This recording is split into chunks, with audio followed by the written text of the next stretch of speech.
Hi, this is Vicki Lawrence, and you're watching Mr. Media. I'm Bob Andelman, and this is a Mr. Media interview. You can see, hear, and read more than 1,000 of my previous celebrity interviews at mrmedia.com. That's mrmedia.com. Subscribe to the show on YouTube, iTunes, and Stitcher, and follow us on Twitter and Facebook. On today's show, I'll welcome actress and comedian Vicki Lawrence, star of two modern TV comedy classics, The Carol Burnett Show and Mama's Family. She's here to talk about a new PBS television special, Carol Burnett's Favorite Sketches. It airs on June 3rd at 9 p.m. Stick around. Mama has something special to say about Donald Trump just ahead.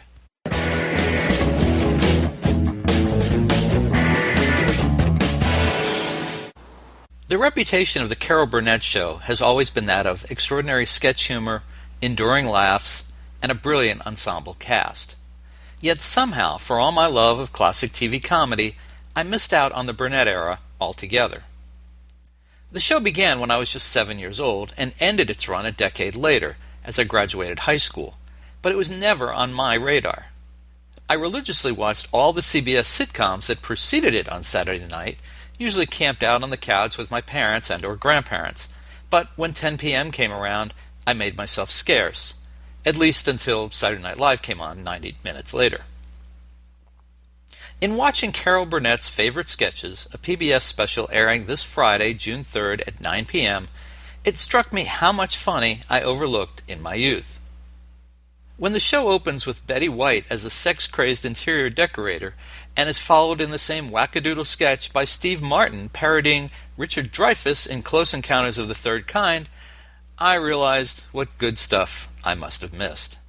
So excuse me. I'm sorry. I just couldn't help myself. Joining me today to reminisce about those days and her role in the success of The Carol Burnett Show and her own sitcom spin-off from it, Mama's Family, is actress and comedian Vicki Lawrence. Vicki Lawrence, welcome to Mr. Media. Thank you.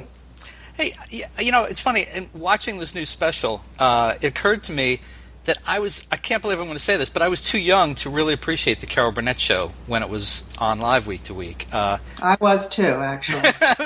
See? There you go. It's not just me. It's amazing how funny it still is after all these years and how much more I can appreciate it now. Yes, I agree. I'm right there with you with a lot of it. Well, you know, it's funny. The special opens with a sketch, starts with Betty White, and instantly it's safe to assume that it's going to be a little dirty, a little funny, a little innuendo, and it is, and then Steve Martin pops up, and it gets more so, and I thought, must have gone over my head when I was, an early teen, which I think is what I was when the show was on. And I'm looking at it now going, why didn't I ever catch up on all this? Well, that's why it's good for the whole family. What needs to go over the kids' heads will go, and because it was well written. It wasn't in your face, you know. It was, you can watch it with the kids, and what they get, they'll get, and what they don't, they can come back and watch next year. And did you ever imagine you'd still be talking about it in 2016? I don't think you ever think about that when you're just trying to do a funny show every week. I don't think Carol ever dreamed that this show would have the legacy that it's had. But, yeah, it's been something. It's just spanned the generations. It's incredible. It really is. I mean, it was a Saturday night show. It had great lead-ins. And it just, I guess, because it was on at 10 o'clock, right? Yeah, it was. That was a great Saturday night lineup back then, too. I'm trying to think. We had, what was it? We had Mary Tyler Moore, and we had Bob Newhart, didn't we have? Yeah, I think so, yeah. What else? Trying to remember. Probably Rhoda? Not yet. Oh, okay. Not yet? All right. So that was later. No, we had Mary Tyler Moore. Was it all the fans? I know. The fans are out there going, Vicki, for Christ's sake. Hey, you ought to worry about your show. Great Saturday night lineup, though, ending with Carol Burnett at 10 o'clock. Yeah. It's amazing how... But it's funny, too. I'll talk to people all the time that say, my parents didn't let me watch. I had to put a glass up to the wall and listen to it. Well, it's amazing how the networks have abandoned Saturday nights now. It's usually repeats on most of the major networks. Yeah. Well, television has changed so much now. So, yeah. Vicki, when you think back to the Burnett Show, what do you remember best about coming to work each week to start production on a new episode?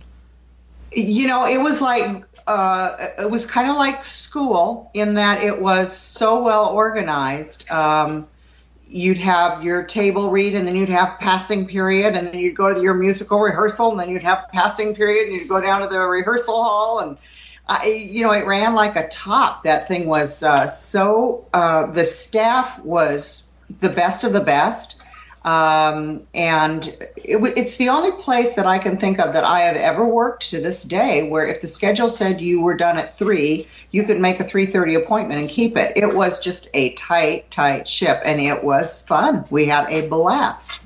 What would make one week better than another for you? You might have, Sammy Davis Jr. on, and he would call everybody up after rehearsal, and his entire orchestra would be in the studio, and he would do his entire show for us. Wow. Or you might have, the Pointer Sisters on, and they would break into song. Or you would have Rita Hayworth on, who would grab you by the shoulders and say, I don't know how you do this every week, Vicki. It was just incredible. You just never knew who was going to show up. It was a really fun place to work. I mentioned Steve Martin. Of course, he pops up in the first sketch. It's really interesting because he had to be at the absolute tippy top, the height of his popularity, which was insane then. And he actually does his, excuse, I just thought, wow. I mean, he would never, I take that back. I think lately he's been popping up with some of those catchphrases again now because it's almost ironic for him to do it 40 years later. Yeah, I remember having such a crush on him, I could hardly speak to him. Me too. No, I'm just kidding. he was just such a force at that time. Yeah. Was there a particular writer on the staff who captured you better, or who wrote for you better? Do you think? I think most of those writers would say to you that I hardly ever spoke. I was so shy, and it took me probably at least halfway through the run of the Burnett Show to even feel like I had graduated, or I had earned the right to play with the grown-ups in the sandbox. I don't think it was until maybe when Mama came around that I felt like I had maybe earned my stripes and was one of the gang. I was actually watching this special, which is going to be on PBS on June 3rd at 9 o'clock Eastern. And I watched it the other day, and I, of course, laughed like everybody is going to laugh. And then at the end, I said, I don't know why I'm doing these interviews because I'm hardly in this. And then I thought, the stuff that I am in is good, really good. I'm really proud of it. And then I am just so proud to have even been associated with the Burnett Show, which is, I think, I would say arguably the best variety show ever. And certainly the best teachers in the world. I mean, I got to go to the Harvard School of Comedy in front of America. So proud to be a part of it. Well, let's point out, you're in the very first sketch, and then there's an extended Mama's sketch, or family sketch, I guess, later on. And I was watching that, and it never would have occurred to me at the time. Again, because of how old I was, I guess, when the show originally aired, it didn't occur to me. Now I'm looking at it going, why? I guess because Carol was the star of the show, that she got cast as your daughter. Oh, yeah. You must be a little bit younger than Carol, I'm thinking, clearly. I played a lot of old ladies on the show. Why? I mean, I was the second female lead. So while she was playing Shirley Temple, I was playing the mean old schoolmarm, and while she was playing the princess, I was playing the wicked old witch. So when Mama came along, really, it was kind of another old lady to play. She was supposed to be Mama. She was the writers that wrote this sketch wrote. It was called The Family. It was written as a one-time sketch that they lovingly wrote for their dysfunctional families. They both hated their mothers, and they wrote this beautiful part for Carol. And she said, "I think that Eunice is the part that speaks to me." They were very upset. And then she said, I think Vicki should play Mama, which was doubly upsetting to them. And then she got us in rehearsal and said, you guys, I think this is Southern. We have to do it Southern because this is nothing if not Tennessee Williams on acid. So off we go doing it Southern. And the writers were so upset when they saw it that they got up and walked out. They said, you've ruined it. You've ruined our beautiful piece. And, of course, we all know what happened. Everybody loved it. Yeah. How many years did Mama's Family run on its own? Mama's Family, well, I think it's like 6 seasons. We did 135 episodes. It took us a number of years to do it because we started on NBC, and then we got canceled after a year and a half, and then we were about a year and a half on hiatus or doing nothing before we were picked up by Laura Martella Pictures and put into first-run syndication, which was a whole new thing back then, first-run syndication. And we did that for another 5 years. But it took a bulk of the 80s to get those 6 years done. I could ask you a few more things about that, but I'm going to come back to the sketch show. Is there a favorite sketch of yours that you want people to watch when they see the special? Oh, well, I mean, they're all great. I, of course, love the ones I was in. Well, only because I think the takeoff on Gone with the Wind is one of the best movie takeoffs we ever did. And I know everybody talks about Carol in the curtain rod dress, which I know is pretty funny, but I think Prissy was pretty damn funny. I really enjoyed playing Prissy. And again, a really, well-written, fun movie takeoff. And then, the family. I think Eunice and Mama and Ed. I think Eunice is arguably Carol's favorite character she ever played on the show. But there's Mrs. Wiggins and Mr. Tudball is in the special, and those were hysterical characters. And Tim actually wrote all of his own stuff. I don't know if people know that. And then Tim and Harvey doing the dentist is just classic. That's great. I mean, it's so just funny. classic. Yeah. It was so funny. And I was watching it the other day, and I was watching Harvey, and I think a lot of what Harvey does is crack himself up because he gets kind of tickled, almost like he knows where Tim is going, and he's tickled to death when he's right.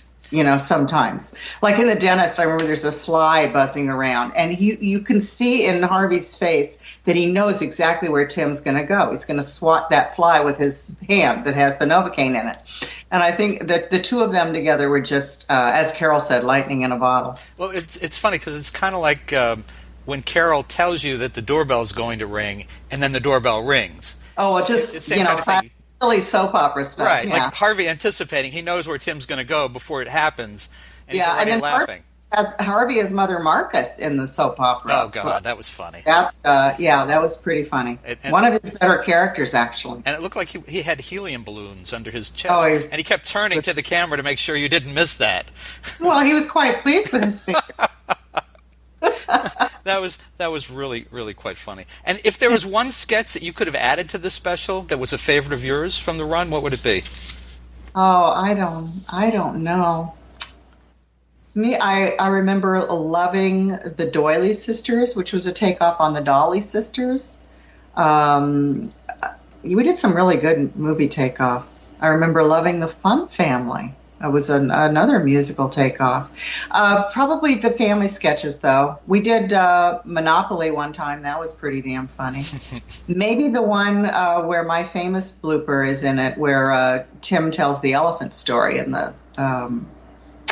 I said, "Are you sure that Carol lost it?" It's a very famous blooper. You know the blooper. Everybody knows the blooper. All right, I'll go find it and I'll add it to the Mama's Family sketch where Tim tells the elephant story. Okay, I'll go find it. Another thing that struck me about these sketches is that they're longer than what I remembered, and they're longer than, for example, what we see on Saturday Night Live today. And the difference is these always end on high notes, whereas SNL's reputation, and it's mostly true, those sketches never end funny. They just end. They just end flat. And I wondered... Well, it's hard to come up with a good ending. Yeah, but a lot of times it's really hard.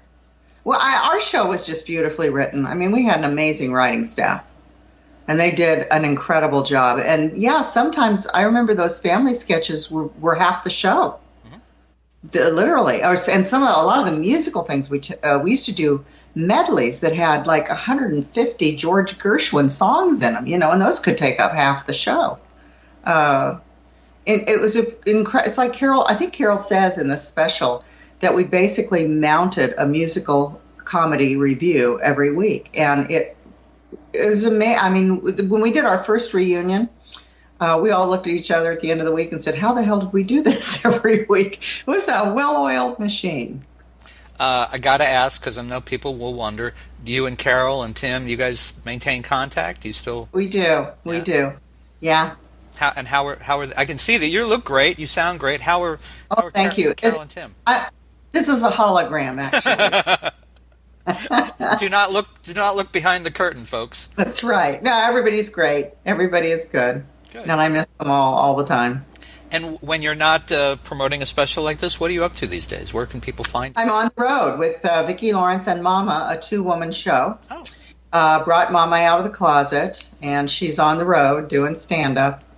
And it's fun. It's been really fun to get out and see the audiences and, put Mama in their faces and keep her really topical and let her comment on probably the funniest stuff that's going on right now, and that would be the presidential election. Was there something funny about that? I hadn't noticed. Oh, my God. I don't think if you were doing a comedy review, you could do it much funnier than they're doing it. Could you give us an example of something that Mama would say in character about the race? About the political race? Yeah. How the hell can Donald Trump go to the White House with a raccoon on his head? I don't know. She's got a lot to say about I don't know. Very good. It's pretty funny what's going on. All right. Well, folks, listen. You can watch Carol Burnett's favorite sketches on your local PBS TV station on Friday, June 3rd at 9 p.m., and if that whets your appetite for more of the Carol Burnett Show, you can order collections of the show, as well as a complete run of Mama's Family, featuring today's guest, Vicki Lawrence, at a great price at mrmedia.com, mrmedia.com. If you look below the video, you'll see the DVD covers. You can just click on it and order it right now. Vicki, can people find you? Are you online? Is there a website, or Twitter, Facebook? I do. I have a website, VickiLawrence.com, and you can check my schedule there and find out if I'm going to be in your hood. And come on out, and we'll have a laugh. Other than that, yeah, I do Twitter. I don't love it. I haven't been able to embrace Twitter yet. Instagram, yes. You can find Vicki Lawrence on Instagram. What would Mama think of Twitter? I don't, all that tweeting stuff. I don't understand. I said once in a while, after I've had some Mexican food, a little tweet will sneak out. But I manage to blame it on the dog. All right. Vicki Lawrence, a pleasure to meet you. Delighted that you're still out there doing Mama. And thank you so much for joining us on Mr. Media today. Thank you for having me.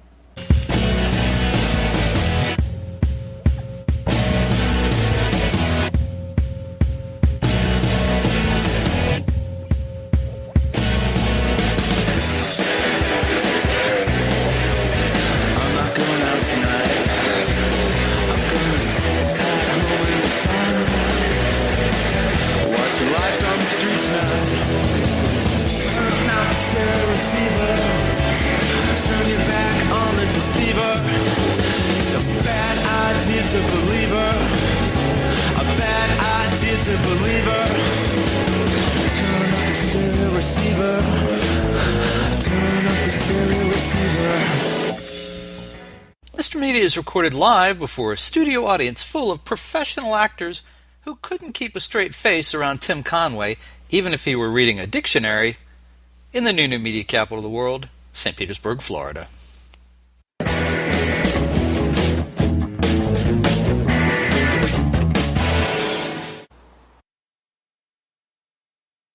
From the world wars to Korea, Vietnam, to the Persian Gulf, Afghanistan, and Iraq, they saw what few others ever saw. But many veterans don't talk about their experiences. It may be because you've never asked. Learn what you can't always find in the history books. Interview or contribute materials from the veteran in your community for the Library of Congress Veterans History Project. Download a field kit from our website to find out how you can play a role in preserving history.